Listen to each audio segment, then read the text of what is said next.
Keystone presenting Vira, truly independent AI homes, 0% no other charges. போரூருக்கே இது புதுசு at Kattupakkam Porur. சமஸ்கிருதத்துலேருந்து Tamil பிறந்ததுன்னு சொன்னால் நம்ம இங்கே பொங்கி எழ மாட்டோம். பொங்கி எழறோம்ல, அது மாதிரி தான் அவனுக்கு. இதில் ஒன்று மொழி அறிஞர்கள் என்ன சொல்கிறாங்கன்றதுலாம் செகண்டரி. மொழி அறிஞர்கள் இங்கே ஒன்று சொல்லுவாங்க, நம்ம 4 மொழி அறிஞர்களை 10 மொழி அறிஞர்களை கோட் பண்ணுறோம், அவங்க 10 மொழி அறிஞர்களை கோட் பண்ணுறாங்க. ஸோ கமல் இந்த சர்ச்சையை தவிர்த்திருக்கலாம். ஆனால் அதே நேரத்தில் நீதிமன்றம் இந்த பிரச்சனையை அணுகிய விதம் தவறுன்னு தான் நான் பார்க்கிறேன். மன்னிப்பு கேட்க வேண்டிய அளவுக்கு எந்த தவறும் செய்யலை. ஆனால் அதே நேரத்தில் இதை வைத்து அங்கே பிஜேபி காங்கிரஸுக்கு எதிராக அரசியல் செய்ய பார்க்கிறது. அதனால தான் சித்தராமையா கமல் மன்னிப்பு கேட்கணும்னு சொல்கிறாரு. ஆமாம், அப்போ 3 பேரும் போட்ட படம் தோல்வி அடைய 3 பேரும் அலோவ் பண்ணுவாங்களா? ரெட் ஜெயண்ட்லாம் இன்வால்வ்டுன்னா அவங்க படம் ரிலீஸ் ஆகாமல் இருக்கிறத பார்த்துட்டு வேடிக்கை பார்ப்பாங்களா? ஈஸியாக அதை எப்படி சால்வ் பண்ணணும்னு அவங்களுக்கு தெரியும். கமல் தன்னை பெரிய அறிவுஜீவி மாதிரி நினச்சிக்கின்னு சில நேரங்களில் இப்படி தேவையற்ற வார்த்தைகளை விட்டுட்டு பிரச்சனையில் மாட்டுவார். இது அவருக்கு மட்டும் பிரச்சனை ஆனால் பரவாயில்ல, அவருக்கு நம்பி பணம் போட்ட ப்ரொடியூசர் டிஸ்ட்ரிபியூட்டர் இருக்காங்க. எல்லா மொழியும் வசந்ததுங்க. உலகத்தில் இருக்க எல்லா மொழியும் உன்னதமானவை. மனிதர்கள் பேசக்கூடிய எல்லா மொழிகளும் உன்னதமானவை. இதில் உயர்வு தாழ்வுன்னு எதுவுமே கிடையாது. இதை வச்சு ஒரு பகைமை உணர்ச்சியை வளர்க்குறாங்கன்னா அதை விட ஒரு அயோக்கியத்தனம் ஏதாவது உண்டா? அரசியல் தானே. ஒரு வாரத்துக்கு இந்த ஸ்டாண்ட்லேயே இருப்பாரான்னு தெரியாது. அடிப்படையில் ஒரு வியாபாரிங்க. வியாபாரிக்கு எது முக்கியம்? லாபம் தான் முக்கியம். லாபத்தில் பாதிப்பு வருதுன்னா வியாபாரி எந்த எல்லைக்கும் போவான். பணக்காரர்கள் எப்படி யோசிப்பாங்கன்னு உங்களுக்கு தெரியும். கமல் பெரும் பணக்காரர். அதனால் கமலுக்கு ஒன்று நம்ம புத்தி சொல்ல முடியாது. கமல் முடிவு பண்ணிக்கிட்டோம். கமல் ஒன்றும் சாதாரணமானவர் இல்லை. அதுவும் இன்றைக்கி அரசியல்வாதியாக மாறினதால் சர்ச்சைகளை அவர் விரும்புவது என்பது மேலும் அதை அதிகரித்து கொண்டிருக்கிறது தான் நான் பார்க்கிறேன். ராஜ்யசபா எம்பியும் வாங்கிட்டாரு. அப்போ பாலிடிக்ஸில் போகும்போதே இப்படி ஒரு பெரிய கான்ட்ரவர்சியோடு தான் போகிறாரு. கர்நாடக மக்கள் கடந்த சில ஆண்டுகளாக ஹிந்தி திணிப்புக்கு எதிராக போராடி கொண்டிருக்கிறார்கள். அதில் அவர்களுடன் தமிழ்நாட்டு மாணவர்கள், தமிழ்நாட்டு மக்கள், தமிழ்நாட்டில் இருக்க மொழி உரிமை ஆர்வலர்கள், மகாராஷ்டிராவில் இருக்க மொழி உரிமை ஆர்வலர்கள், பஞ்சாபில் இருக்க மொழி உரிமை ஆர்வலர்கள் எல்லோரும் கரம் கொடுத்துருக்காங்க. ஆடியோ லான்ச்சுன்னு எதையோ பண்ணிவிட்டு உங்கள் இஷ்டத்துக்கு நீங்கள் பேசுவீங்க. பிரச்சனை வந்ததுன்னா கவர்மெண்ட் உங்களை தீர்த்து. கவர்மெண்ட்டுக்கு வேறு வேலை இல்லை. இந்த படம் எக்கடு கட்டு போனால் ஸ்டாலின் கவர்மெண்ட்டுக்கும் தமிழ்நாட்டுக்கு என்னங்க வந்தது? தக் லைஃப் படம் எக்கடு கட்டு போட்டோம். உங்களுக்கு எனக்கு என்னங்க பிரச்சனை? அதில் 10 பைசா நமக்கு லாபம் உண்டாங்க. 1500 ரூபாய் 2000 ரூபாய் நாளைக்கு டிக்கெட் விற்க போகிறோம். அது தடுக்க முடியுமா அந்த கவர்மெண்ட்டால்? Black ticket. ஊருக்கு உபதேசம் பண்ணுற கமல்ஹாசனும் மணிரத்னமும் அதை பற்றி வாய் திறப்பாங்களா?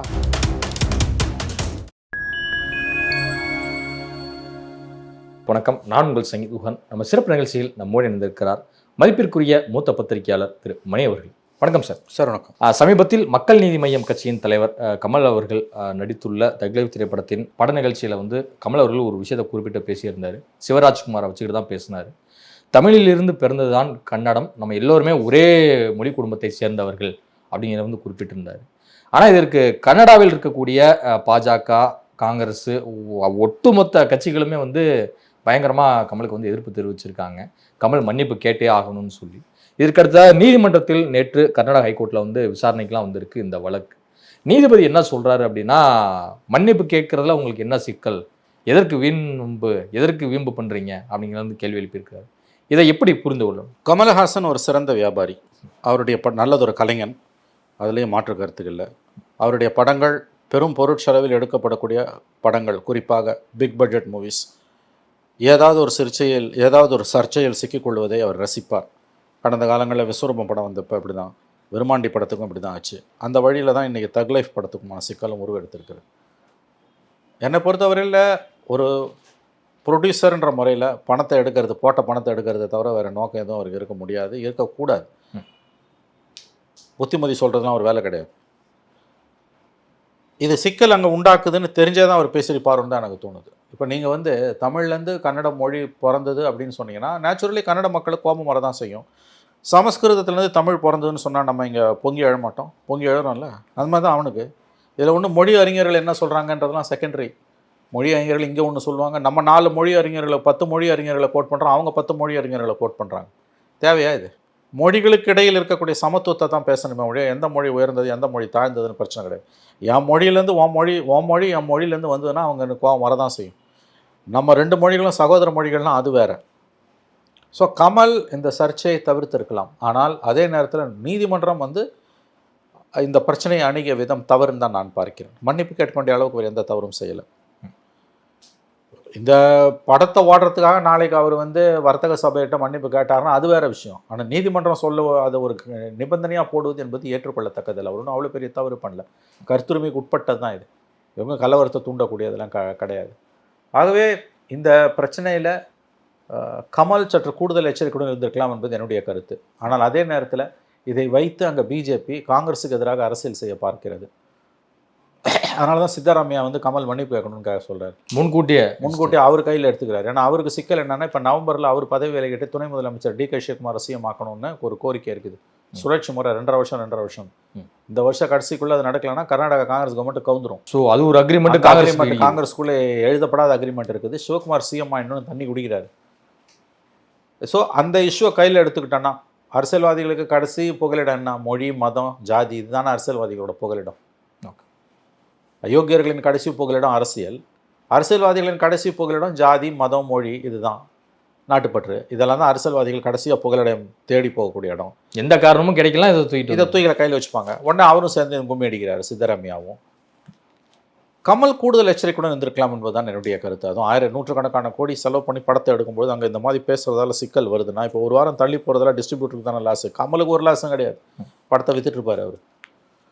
அவர் மிகச்சிறந்த வியாபாரி. அதனால் அவருக்கு எந்த லாஸும் கிடையாது. கூட இருக்கவனுக்கு தான் லாஸு, டிஸ்ட்ரிபியூட்டருக்கு லாஸ். படத்தை வாங்கி விற்கிறவனுக்கு லாஸு. அவன் வயிற்றில் துண்டை போட்டுன்னு உட்காந்துருப்பான். இப்போ அதுவும் கமல்லாம் வந்து ஹை பட்ஜெட் மூவிஸ், உங்களுக்கு எக்ஸ்பெக்டேஷன் 50 கோடி எடுத்திருக்காங்க. ஆமாம், எக்கச்சக்கமாக அதில் வந்து உங்களுக்கு வந்து பணம் புரளும். பெரும்பாலும் கள்ளப்பணம் தான், பிளாக் மணி தான். அது ஒரு பக்கம் இருக்கட்டும். பிக் மூவிஸ், இதெல்லாம் பிக் டிக்கெட் மூவிஸ்னுவாங்க. இது ஒன்றும் பெரிய ஆபத்து வராது. ஏன்னா இந்த மாதிரியான சூப்பர் ஸ்டார்ஸ் நடித்த படங்கள் எதுவுமே இது வரைக்கும் முடங்கினதாக வரலாறே கிடையாது. தடை செய்யப்பட்ட வரலாறு இந்திய அரசாங்கத்தோட வல்லாதிக்கத்தை கேள்வி கேட்டவங்களோட படம், முற்போக்கு சிந்தனையாளர்களோட படம், பெண்ணுரிமைக்காக பேசிய ஒரு படங்கள் தான் தடை செய்யப்பட்டிருக்க. தவிர சூப்பர் ஸ்டார்னு சொல்லக்கூடிய மக்கள் மன்றத்தில் மிகவும் பிரசித்தி பெற்ற நடிகர்கள் அவங்க படங்கள் வெளியே வரும்போது அந்த படத்தை சுற்றி ஒரு சர்ச்சை சொல்லுது இல்லை, அது அப்படியே கொஞ்ச நாள் அடங்கிடும். 1 வாரம் 10 நாள் அடங்கிடும். படம் பிச்சுன்னு ஓடும். படம் ஓடுறதுக்கு தான் இவங்க இதெல்லாம் செய்கிறாங்கன்றது ஒரு பார்வை உண்டு. அது ஒதுக்கி தள்ள முடியாத பார்வை. கமலுக்கும் அந்த ப்ரொடியூசருக்கு அந்த நஷ்டமும் இருக்க போகிறது இல்லைங்க. எப்படி இருந்தாலும் ஒரு நாள் ஸ்டே அவர் வெக்கேட் பண்ணி ஆகணும். அப்போ போட்டு ஓட்டி போகிறோம். ஏன்னா 3 பேர் ப்ரொடக்ஷன் பண்ணியிருக்காங்க. ஆமாம், மணிரத்னம், உதயநிதியோட ரெட் ஜெயண்ட், கமல் 3 பேரும். ஆமாம், அப்போ 3 பேரும் போட்ட படம் தோல்வி அடைய 3 பேரும் அலோவ் பண்ணுவாங்களா? ரெட் ஜெயண்ட்லாம் இன்வால்வ்டுன்னா அவங்க படம் ரிலீஸ் ஆகாமல் இருக்கிறத பார்த்துட்டு வேடிக்கை பார்ப்பாங்களா? ஈஸியாக அதை எப்படி சால்வ் பண்ணணும்னு அவங்களுக்கு தெரியும். கமல் தன்னை பெரிய அறிவுஜீவி மாதிரி நினச்சிங்கன்னு சில நேரங்களில் இப்படி தேவையற்ற வார்த்தைகளை விட்டுட்டு பிரச்சனையில் மாட்டுவார். இது அவருக்கு மட்டும் பிரச்சனை ஆனால் பரவாயில்ல. அவர் நம்பி பணம் போட்ட ப்ரொடியூசர், டிஸ்ட்ரிபியூட்டர் இருக்கான்ல, அவன் இன்றைக்கி வயிற்றில் துணி கட்டிட்டு உட்காந்துருப்பான். அந்த பேச்சை கமல்ஹாசன் தவிர்த்துருக்கலாம். உடனே வரலாற்று ஆவணங்கள் நீங்கள் எடுத்துக்கிட்டு வந்து தமிழ்நாட்டிலேருந்து 1000 பேர் குதிக்கிறான், அவன் சைட்லேருந்து 1000 பேர் குதிக்கிறான். மொழிகளுக்கிடையே சமத்துவம் தான் முக்கியம். உயர்ந்த மொழி, தாழ்ந்த மொழி, என் மொழியிலேருந்து உன் மொழி வந்தது, உன் மொழியிலேருந்து அவன் மொழி வந்தெல்லாம் அபத்தமான வாதம். என் ஜாதி பெருமை எப்படி பகுத்தறிவுக்கு பொருந்தாதோ, நான் பிறந்த மதம் தான் உலகத்திலே வசந்தது என்பது எப்படி பகுத்தறிவுக்கு பொருந்தாதோ, அதே மாதிரி தான் என் மொழி தான் வசந்ததுன்றதும், என் மொழியிலேருந்து தான் இன்னொரு மொழி வந்ததுன்னு அடம் பிடிக்கிறதும், இதுவும் ஒரு பெருமை தான், மூட நம்பிக்கை தான். இதுவும் மொழிகளுக்கிடையே சமத்துவத்தை பேசு, எல்லா மொழிகளும் சமம், அப்படி பேசு, எல்லா மொழிகளும் உயர்ந்தவை. After all what is a language? It's just a vehicle தானே. எனக்கு 10,000 வருஷம் பழமை இருக்குதுன்னா இருந்துட்டு போட்டோம், என்ன இப்போ அதனால் ஸோ வாட்? இன்றைக்கி இருக்க நடைமுறை வாழ்க்கைக்கு அதுக்கு என்ன சம்மந்தம் சொல்லுங்கள்? 10 பைசா நீ வந்து தமிழ்ன்றதுனால உனக்கு விலைவாசி குறைய போதா? இல்லை கன்னடிக்கான்னு சொல்கிறதால அவனுக்கு 5% விலைவாசி குறைய போதா? கருமம் ஒன்றும் கிடையாது. கொள்ளடிக்கிறோம், கொள்ளடிச்சு தான் இருக்க போகிறோம். ப்ரௌட் ஆஃப் லாங்குவேஜ், அது மட்டும் ப்ரௌட் ஆஃப் லாங்குவேஜ்ன்றது பகுத்தறிவுக்கு பொருந்தாதது. நான் தான் சொன்னேன், என் ஜாதி பெருமை, என் மத பெருமை, என் நாட்டு பெருமை, இதிலெல்லாம் நான் பெருமைப்படுறதுக்கு ஏதாவது இருக்குன்னா அது பகுத்தறிவுக்கு பொருந்தாததுன்னா, மொழியை வச்சு இப்போ பெருமை கொள்வதும் பகுத்தறிவுக்கு பொருந்தாது தான். இதில் என்ன சந்தேகம் சொல்லுங்கள்? எல்லா மொழிகளும் உயர்ந்தவை. அதனால தான் நான் சொன்னேன், 10,000 ஆண்டுகால பழமையானது தமிழை சொல்கிறோம், 8,000 ஆண்டுகால பழமையான இன்னொரு மொழியை சொல்கிறோம். இதுக்கெல்லாம் மூத்த மொழின்னு சமஸ்கிருதத்தை சொல்கிறாங்க. இல்லை சமஸ்கிருதத்தை விட தமிழ் தான் மூத்த மொழின்றாங்க. எது வேணால் மூத்த மொழியாக இருந்துட்டு போட்டு இன்றைக்கி நடைமுறை வாழ்க்கையில் அது ஒரு கிஞ்சித்தும் பலனை ஏற்படுத்த போதா? வடிவேலு பாஷையில் சொன்னால் அம்மா ஜல்லிக்கு புரோஜனம் கிடையாது, இவ்வளோதானே. கல் தோன்றா மண் தோன்றா காலம், கல் தோன்றா முன் தோன்றா காலத்தில் மொழி தோன்றுமா? அறிவு வேணாம். கல் தோன்றா முன் தோன்றா காலத்தில் உயிர்கள் தோன்றதுக்கு முன்னால், மனிதன் தோன்றுவதற்கு முன்னால் மொழிகள் எப்படி தோன்றியிருக்கும்? விஞ்ஞான ரீதியாக யோசிங்க, மொழிகள் எப்படி தோன்றியிருக்கும்? மனிதன் 4 காலில் நடந்து 4 காலிலேருந்து நிமிர்ந்து 2 காலில் நடக்க ஆரம்பிச்சு, அதுக்கு பிறகு அவனோட ரோமங்கள் உதிர்ந்து அவன் மனிதனாக அவனுடைய தலையும் உடல் பாகங்களும் அமைந்து, இதெல்லாம் நடப்பதற்கு சில லட்சம் ஆண்டுகளாக இருக்குது. அதுக்கு பிறகு தான் குரங்கிலிருந்து மனிதனாக மாறுவது. எஸ், அதுக்கு பிறகு தான் மனிதன் வந்து மொழிகளை நோக்கி பயணிக்கிறான், மொழிகள் வருது. இதில் கல் தோன்றா முன் தோன்றா மூத்த குடின்றதுலாம் எவ்வளோ ஒரு பகுத்தறிவுக்கு பொருந்தாத வாதம். ராமர் இங்கே தான் பிறந்தாருன்ற கதை தானே, அதை எழுதின கேட்கறல்ல. இப்போ இது என்ன கதை? கல் தோன்ற காலத்துக்கு முன்னாடி மொழி எப்படிரா தோணும்? கொஞ்சமாவது அறிவோட பகுத்தறிவு பகலவன்களுக்கு ஏன் அது தெரிய மாட்டேங்குது? அதை தான் நான் சொல்கிறேன். ஜாதி பெருமை எப்படி மூட நம்பிக்கையோ, மத நம்பிக்கை எப்படி மூட நம்பிக்கையோ, அதாவது பற்று, நாட்டுப்பற்று ஒரு அளவுக்கு மேலே போனால் அதுவும் முட்டாள்தனமானது தான். அதுக்கு இணையானது தானே மொழி பற்றும். அதுக்கு சற்றும் குறைந்ததில்லை. மதத்தின் பெயரால் சண்டை நடந்து ரத்தம் வடியுதுன்னா, மொழியின் பெயரால் சண்டை நடந்து ரத்தம் வடிகிறது முற்போக்கா? உன் மொழி உனக்கு வசந்தது, அவன் மொழி அவனுக்கு வசந்தது. எது முதல்ல வந்து பின்னால் வந்துன்றது என்ன பேச்சு தரும்? 500 ஆண்டுகால பழமை வாய்ந்தது தான் உருது மொழி. பஜார் லாங்குவேஜ், பெர்ஷியன், அரபிக் எல்லாம் கலந்து வந்த மொழி. அது அற்புதமான மொழி. அது முஸ்லீம் மொழியாக மாற்றிட்டானுங்க. இல்லை, இந்துக்கள் எத்தனையோ பேர் அந்த மொழியை தாய்மொழியாக கொண்டு இருக்காங்க.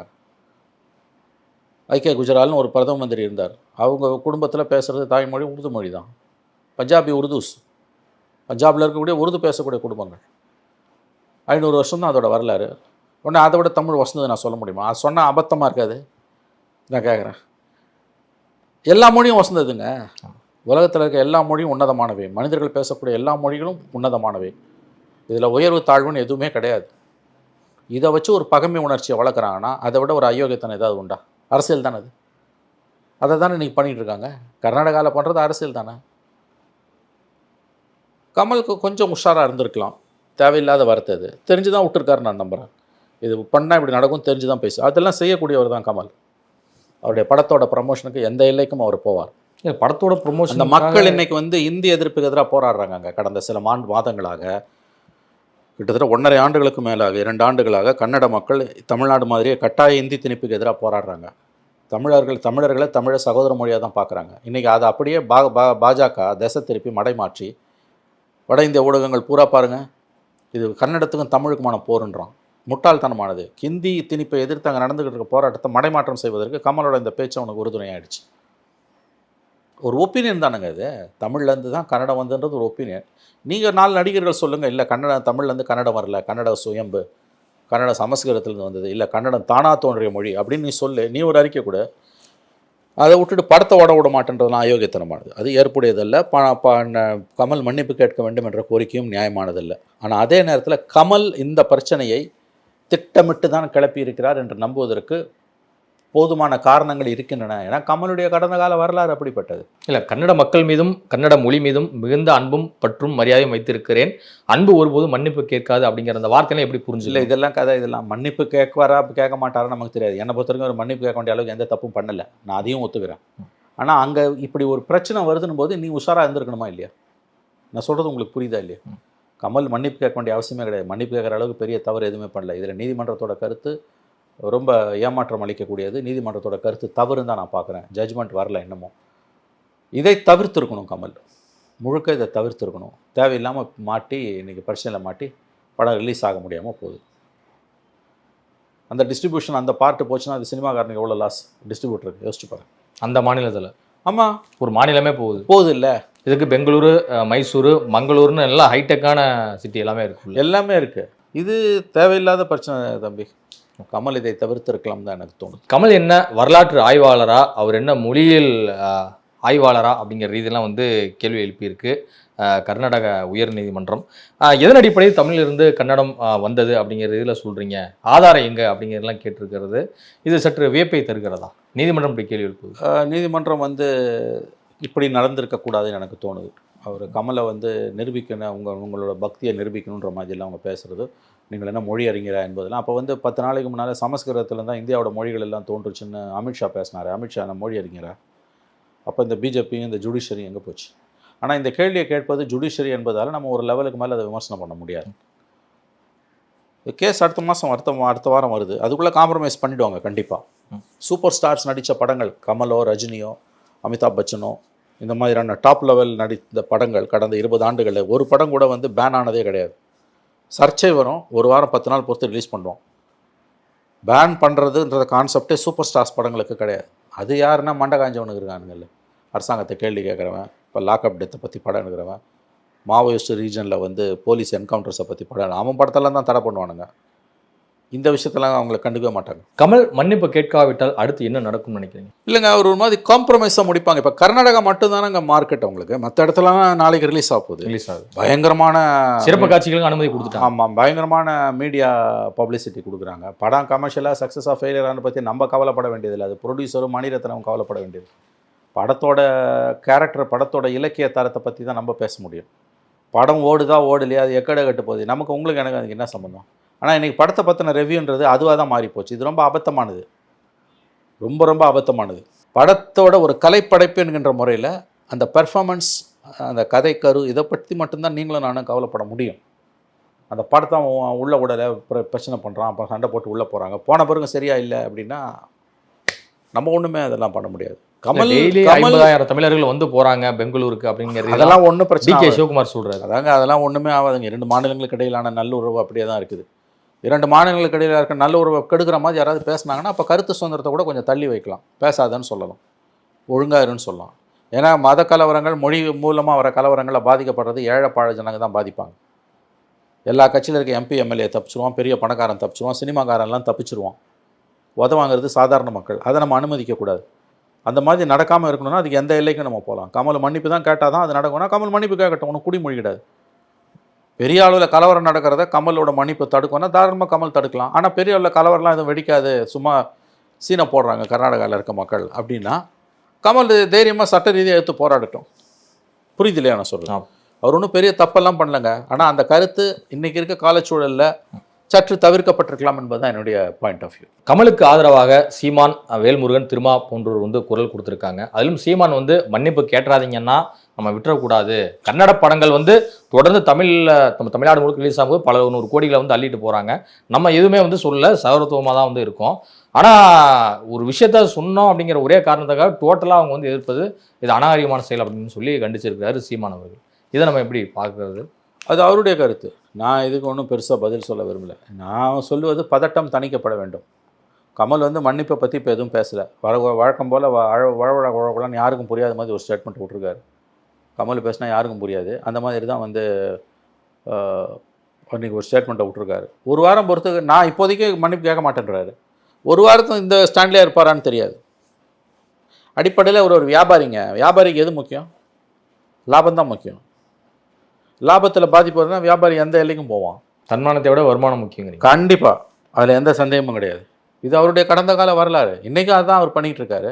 பதட்டத்தை தணிப்பதற்கான கடமை எல்லாருக்கும் இருக்குது, அதுதான் ரொம்ப முக்கியம். படமும் ரிலீஸ் ஆகணும், நஷ்டம் யாருக்கும் வரக்கூடாது. இப்போ கமல் ஒரு படம் எடுக்கிறாரு, நஷ்டம் வருதுன்னா அந்த கம்பெனிக்கு நஷ்டம்னா அந்த கம்பெனியில் வேலை செய்யக்கூடிய ஊழியர்கள், அதை சுற்றி இருக்கக்கூடிய குடும்பங்கள் எல்லாருக்கும் தான் பாதிப்பு வரும். அதனால் யாருக்கும் பாதிப்பு வரக்கூடாது. அதனால் சுமூகமாக தீர்வு காண்பது அவசியம். மன்னிப்பு கேட்கணுமா கேட்கக்கூடாதான்றதான் கமல் தான் முடிவு பண்ணணும். மன்னிப்பு கேட்குற அளவுக்கு பெரிய தப்பு பண்ணலன்றது தான் என்னுடைய கருத்தும். ஆனால் நடைமுறையில் சில சிக்கல்கள் வருது, வர்த்தகம் பாதிக்கப்படுதுன்னா பணக்காரர்கள் எப்படி யோசிப்பாங்கன்னு உங்களுக்கு தெரியும். கமல் பெரும் பணக்காரர், அதனால் கமலுக்கு ஒன்றும் நம்ம புத்தி சொல்ல முடியாது. கமல் முடிவு பண்ணிக்கிட்டோம். கமல் ஒன்றும் சாதாரணமானவர் இல்லை. அதுவும் இன்றைக்கி அரசியல்வாதியாக மாறினதால் வந்து சர்ச்சைகளை அவர் விரும்புவது என்பது மேலும் அதை அதிகரித்து கொண்டிருக்கிறது என்று தான் நான் பார்க்கிறேன். ராஜ்யசபா எம்பியும் வாங்கிட்டார். அப்போ பாலிடிக்ஸில் போகும்போதே இப்படி ஒரு பெரிய கான்ட்ரவர்ஷியோடு தானே போகிறார். இது கமலுடைய ஜாதகம். பிரச்சனை சுமூகமாக தீர்க்கப்படுவது அவசியம், கண்டிப்பாக தீர்க்கப்படும் நான் நம்புகிறேன். ஆனால் தமிழிசை வந்து மன்னிப்பு கேட்டால் உங்களுக்கு என்ன குறைஞ்சிருவீங்க? அதெல்லாம் தமிழிசைக்கு இதை பற்றி பேசுவதற்கான தார்மீக உரிமை எதுவுமே கிடையாது. ஏன்னா பிஜேபி இதை கர்நாடகாவில் காங்கிரஸுக்கு எதிராக கிளப்பி விட்டுருக்கு. கர்நாடக மக்கள் கடந்த சில ஆண்டுகளாக ஹிந்தி திணிப்புக்கு எதிராக போராடி கொண்டிருக்கிறார்கள். அதில் அவர்களுடன் தமிழ்நாட்டு மாணவர்கள், தமிழ்நாட்டு மக்கள், தமிழ்நாட்டில் இருக்க மொழி உரிமை ஆர்வலர்கள், மகாராஷ்டிராவில் இருக்க மொழி உரிமை ஆர்வலர்கள், பஞ்சாபில் இருக்க மொழி உரிமை ஆர்வலர்கள் எல்லோரும் கரம் கோத்திருக்கிறார்கள். பிரச்சனை வந்து கர்நாடகாவில் இருக்கக்கூடிய ஹிந்தி திணிப்பு தானே ஒழிய தமிழர்கள் கிடையாது. தமிழர்களும் கன்னடர்களும் அங்கே சகோதரர்களாகத்தான் வாழ்கிறார்கள். 40% மக்கள் அங்கே தமிழ் மொழி பேசக்கூடியவர்கள் தான். ஆனால் அந்த மக்களில் ஒரு பிரிவினருக்கு வந்து தாங்கள் இழிவுபடுத்தப்படுவதாக ஒரு எண்ணம், தமிழர்களால் இழிவுபடுத்தப்படுவதாக எண்ணம் வருகிறது என்றால் அதை களைவதற்கான பொறுத்து தமிழ்நாட்டுக்கு உண்டு. கமல் மாதிரி ஒரு மாபெரும் ஆளுமை இந்த வார்த்தையை பேசும்போது எதிர்ப்பு எழுவது இயல்பானது. அதுதான் நான் உங்களுக்கு திரும்பவும் சொல்கிறேன். சமஸ்கிருதம் தான் உயர்ந்ததுன்னு இன்றைக்கி வந்து தமிழ்நாட்டில் யாராவது மத்திய மந்திரி யாராவது சொன்னாங்கன்னா தமிழ்நாட்டிலேருந்து ஒரு வெறுப்பு வருமா வராதா? யோசிச்சு பாருங்க நீங்கள். ஒன்றும் இல்லை, 14,000 மக்கள் மட்டுமே பேசக்கூடிய மொழிக்கு 1100 கோடியில் கொட்டப்படுது. அதுதாங்க நான் என்ன சொல்கிறேன், இன்னைக்கு நீங்கள் சொன்னால் உங்களுக்கு கோவம் வருது இல்லை, அது எவ்வளோ கொட்டுறான்றதை ஒரு பக்கம் விடுங்க. இப்போ இவர் பிரகாஷ் ராஜ் இருக்கார். பிரகாஷ் ராஜ் வந்து இதே வயசு வருஷாவை அங்கே பேசுகிறாருன்னு வச்சுக்கோம். இங்கே வந்து இப்போ அவர் படம் ஒன்று பெரிய படம் ஆடியோ லான்ச் நடக்குது. அந்த ஆடியோ லான்ச்சில் வந்து தமிழ்நாட்டிலேருந்து சிவகார்த்திகேயன் போகிறாரு. நண்பா நீ நானும் சகோதரன், ஆனால் தமிழ் கன்னடத்துலேருந்து பிறந்தது தான் ஒரு வார்த்தையை சொல்கிறாருன்னு வச்சுக்கோங்க. இங்கே பற்றி எரியும்ல, அதுதான் அங்கே நடந்திருக்கு. இப்போ நீ உடனே வரலாற்று சான்றெல்லாம் கொண்டு வந்து எதுலேருந்து அது வந்தது, சீவக சிந்தாமணி, திருமுருகாற்றுப்படை இதெல்லாம் இருக்கு. ஆனால் அவன் மொழியிலையும் இலக்கியம் இருக்குது, நிறையா இருக்குது. நீனா எல்லா மொழியும் படித்தவனா? முதல்ல இது என்னங்க வாதம்? நான் அதை தான் சொல்கிறேன் திரும்ப திரும்ப.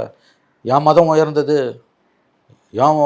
என்னோட ஜாதி தான் உயர்ந்தது, என் நாடு தான் உயர்ந்ததுன்றது எவ்வளவு அபத்தமானதோ முட்டாள்தனமானதோ அதற்கு இணையானது தான் என் மொழி உயர்ந்தது என்பது. எல்லா மொழிகளும் சமம், எல்லா மொழிகளும் மதிக்கத்தக்கவை, எல்லா மொழிகளுக்கும் இடையில் சமத்துவத்தை தான் நாம் விரும்புகிறோம். இப்போ மொழி ரீதியான இந்த இஷ்யூஸில் வந்து பார்த்தீங்கன்னா கன்னடாவில் இருக்கக்கூடிய சினிமா சங்கங்களும் கன்னட சினிமா வர்த்தக சபை எல்லாமே வந்து பார்த்தீங்கன்னா ஒருங்கிணைந்து தக்லைவ் திரைப்படம் வந்து இங்கே ரிலீஸ் ஆகாது, அவர் கமல் சார் மன்னிப்பு கேட்டால் தான் உண்டு அப்படிங்கிறன்னு சொல்லியிருக்காங்க. ஆனால் நம்ம தென்னிந்திய திரைப்பட தயாரிப்பாளர்கள் சங்கம், நடிகர்கள் சங்கம் இதெல்லாம் என்ன பண்ணுது அப்படிங்கிற கேள்வியை வந்து பல விமர்சகர்களும் பலரும் வந்து பொதுமக்களும் வந்து சோஷியல் மீடியாவில் கேட்குறாங்க. குறிப்பாக ரஜினி வந்து கேள்வி கேட்க சொல்கிறாங்க. இதில் உடனே ரஜினியை கொண்டு வந்து இழுப்பாங்க. அவர் என்னங்க, அவர் பாவங்க, அவருக்கு ஏதோ படத்தில் நடிச்சுங்க போயிட்டு வந்துட்டு இருக்காரு. இதில் வந்து தமிழ் மண்ணை நான் மறக்க மாட்டேன் அப்படின்லாம் சொல்லி டைலாக் விடுவாங்க. இவங்கெல்லாம் சினிமாக்காரர்கள், இவங்களுக்கு கல்லா கட்டணும், போட்ட பணத்தை எடுக்கணும். சினிமாக்காரர்கள் சம்மந்தப்பட்ட விஷயத்தில் அணுகும்போது ரொம்ப எச்சரிக்கையாக இருங்க. பெரிய மொழி உணர்வு, அங்கே வந்து மாநில உரிமையெல்லாம் பேசாதீங்க, அதெல்லாம் அங்கே கெட்ட வார்த்தை. அவன் பணத்துக்கு நடிக்கிறான், அதில் கோடி கோடியாக லாபம் வரணும் அவனுக்கு. அதற்காக அந்த நடிகர்கள் எந்த எல்லைக்கும் போவார்கள். அது கமலோ ரஜினியோ, இது எல்லோரும் ஒன்று தான். அதில் சாமானிய மக்கள் தான் இதில் பாதிக்கப்பட்டவங்க. சாமானிய மக்களுக்கு தான் ஒன்றும் கிடையாது. அவங்க தான் திருவோடு எழுந்து நிற்கிறாங்க. அவங்க எல்லோரும் பணக்காரங்க, இவங்கெல்லாம் ஒன்று சேர்ந்துப்பாங்க. இருக்கிறவன் இல்லாதவன்ற கோணத்தில் தான் நம்ம அதை பார்க்கணும். மொழியை பற்றிய சர்ச்சை எந்த ரூபத்தில் வந்தாலும் அது பிற்போக்குத்தனமானது, பித்துக்குழித்தனமானது, காவு வாங்கக்கூடியது, ரத்த வெறி பிடித்த கோரிக்கை அது. அதை புரிஞ்சுக்கோங்க நல்லா. மறுபடியும் சொல்கிறேன், என் மதம் வசதி, என் ஜாதி வசத்தின்னு பேசுகிறது எவ்வளவு முட்டாள்தனமோ அயோக்கியத்தனமோ அதே அளவுக்கு முட்டாள்தனம் தான், அயோக்கியத்தனம் தான். என் மொழி தான் வசந்ததுன்னு ஒருத்தன் பேசுகிறது, அது எந்த மொழியாக இருந்தாலும். உனக்கு 10,000 வருஷம் பாரம்பரியம்னா அவனுக்கு 8,000 வருஷம் பாரம்பரியம். ஏன் 500 வருஷமாக அதில் வந்து உருது லாங்குவேஜ் சொல்லலாம், அது வசந்த மொழி இல்லையா? இல்லை, அதை விட எந்த இது பெருமைன்றது மூலமாக எதை நிலநாட்ட விரும்புகிறேன்? என் மொழி தான் உலகத்தில் மூத்த, சரி இருக்கட்டும். அதனால் என்ன? இப்போ KN நேரு அவர்களும் என்ன சொல்றாருன்னா, கமல் பேசியது சரிதான், தமிழ்ல இருந்து தான் தெலுங்கு கன்னடம் திரும்ப திரும்ப அரசியல்வாதிகள் பேசுகிற தப்புங்க இது. KN நேரு மறுபடியும் தப்பாக பேசுகிறாரு, கமல் பண்ண தப்பா அவரும் பண்ணுறாரு. தமிழ்லேருந்து கன்னடம் வந்ததுன்றதை ஒரு பொது வெளியில் இருக்கவங்க சொல்லக்கூடாது. சொன்னாங்கன்னா பிரச்சனை வரும். நான் அதை தான் கேட்குறேன். அவன் மொழியிலேருந்து உன் மொழி வந்துன்னு சொன்னால் நீ குதிப்பில்லை? நீங்கள்லாம் எனக்கு பெரிய மொழி அறிஞர்களா? மொழி அறிஞராக இருந்தாலுமே சொல்லாதன்ற நான். புரியுதா புரியலையா உங்களுக்கு? இந்த பிரச்சனையை அவங்க ஊதி ஊதி வளர்க்குறாங்க. இவங்க படத்துக்கூட வெற்றிக்காக மக்களை பற்றி கவலைப்படுறவங்க, மொழிகளுக்கு இடையிலான சமத்துவத்தை பற்றி கவலைப்படுறவங்க கமல் பேசுவதை ஏற்றுக்கொள்ள மாட்டார்கள். கமல் மன்னிப்பு கேட்கணும்லாம் நான் சொல்லலை. ஆனால் கமல் மாதிரி ஒரு கலைஞன், மாபெரும் கலைஞன் இப்படி பேசும்போது சிக்கலை உண்டாக்குதுன்னா அந்த சிக்கலை உடனடியாக ஒரு தீர்த்து வைப்பது அவருக்கு நல்லது. இல்லை, இங்கே இருக்கக்கூடிய திராவிட அமைப்புகள், இயக்கங்கள், கட்சிகள் எல்லாமே வந்து பார்த்தீங்கன்னா தொடர்ந்து மக்களிடம் பரப்புவது என்னன்னா, தமிழர்கள் வந்து திராவிடர்கள் தான் தமிழருங்கிறாங்க. ஸோ அப்போ அந்த திராவிட மொழி குடும்பத்தில் மூத்த மொழி வந்து தமிழ்ல இருந்து பிறந்தா மற்ற மொழின்னு சொல்கிறாங்க. இப்போ நான் என்ன கேட்க வரேன் அப்படின்னா, தமிழர்கள் வந்து திராவிடர்களா நீங்க வந்து சொல்லணும், வெளியே கௌரவமான திராவிடர்கள் சொல்லணும்னு சொல்லி திராவிட இயக்கங்கள் சொல்லுது. ஆனா அதே திராவிடர் அப்படிங்கிற மொழியை வந்து கன்னடர்கள் வந்து பயன்படுத்துறது இல்லை. இதற்கு என்ன காரணம் நினைக்கிறீங்க? ஆமா, இது அங்கே தான் கேட்கணும். இங்கே தமிழன்ற அடையாளம் இல்லாமல் திராவிடன்ற அடையாளத்தை திமுக தலைவர்கள் ஆரம்ப காலத்தில் தூக்கி பிடிச்சது காரணம், இங்கே இருக்கக்கூடிய திமுக தலைவர்கள், அந்த வாரிசுகள், அவங்களுடைய முக்கியஸ்தர்கள் 40% மேலே தெலுங்கு பேசக்கூடியவங்க. அதனால் தமிழன்ற அடையாளம் வந்தால் தெலுங்கர்களுக்கு இங்கே வந்து ஸ்கோப் இருக்காதுன்னு திராவிடன்ற அடையாளத்தை கொண்டு வந்தாங்கன்னு ஒரு கருத்து நிலவுது. என் கருத்து இல்லை, அப்படி ஒரு கருத்து நிலவுது. நீ எந்த பேரை வச்சு அழிச்சிட்டு வேணா போ, மக்களுக்கு என்ன நன்மை பண்ண? இன்னைக்கு எதுக்கு இந்த பேச்செல்லாம்? கால்டுவெல் சொன்னார், தமிழ் வந்து திராவிட மொழி குடும்பம், தமிழ்லேருந்து பிறந்தது தான்னு சொன்னாலே சிக்கல் உருவாயிடும்.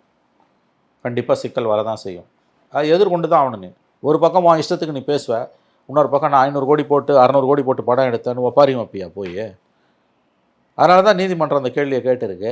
நீதிமன்றம் சொன்னது தவறு, அதில் மாற்று கருத்துக்கே இல்லை, மன்னிப்பு கேட்க வேண்டிய அவசியமே கிடையாது.